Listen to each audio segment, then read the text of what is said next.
Hello, hi. So I might have introduced a little roll up, roll down yesterday and also a couple of other days. I'm sure I like to make it sound and look like it's super easy to roll up and down from the floor at the beginning and end of the video. So from here, we're gonna go through that move. We're gonna start with our feet flat to the floor, our knees up. And the first thing I want you to do in this position is to tuck the tailbone under and begin to curve, shrugging the shoulders forwards, tucking the chin into the chest, and you're just kind of counterbalancing by driving those arms out and away. I want you to lift through the chest and drive back up. First of all, I want you to try and find that movement in that lower back and spine as much as you possibly can, tucking the belly in to hold the strength in that position and then drawing it back up and away. Really using my upper body and my arms to help me start to curve through the upper back at the same time, because the key to coming down nice and smoothly is keeping that curve through the spine all the way down. Now I'm starting to work a little bit higher into my abs. As I extend my arms overhead, I'm going to stretch through those abs. I'm going to tuck my chin into the chest.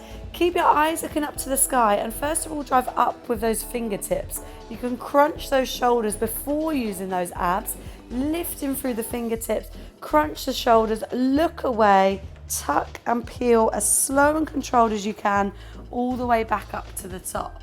Now I might have made that look easy and you might have thought that was impossible already. Maybe you already had a little trick, you knew how to make it slightly easier. Perhaps you want to lengthen those legs a little bit further away from the body. Tucking the tailbone under here, you've got a little bit more leverage. You can really focus on squeezing those quads. I wasn't squeezing, did you see that?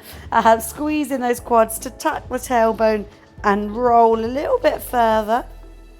As we come over the top of the head, squeeze those legs this time. Squeeze, squeeze, squeeze, tuck the chin. The squeeze of the quads against those hip flexors is going to help those hip flexors work against the stomach to drive you up. So maybe slightly longer legs is harder, which does mean, of course, if you want to challenge yourself, we started somewhere around about here. If you want to challenge yourself, take 2 steps in with the feet, make that movement a little bit harder. You can continue to do this move slightly easier or slightly harder to get a few more reps in. But if you are struggling, if you've not quite made it to the top yet, come back to that nice far away with those heels. I don't quite want the toes to reach down to the floor. If the legs are long, it's a little bit harder to engage. You can start sliding away through the floor.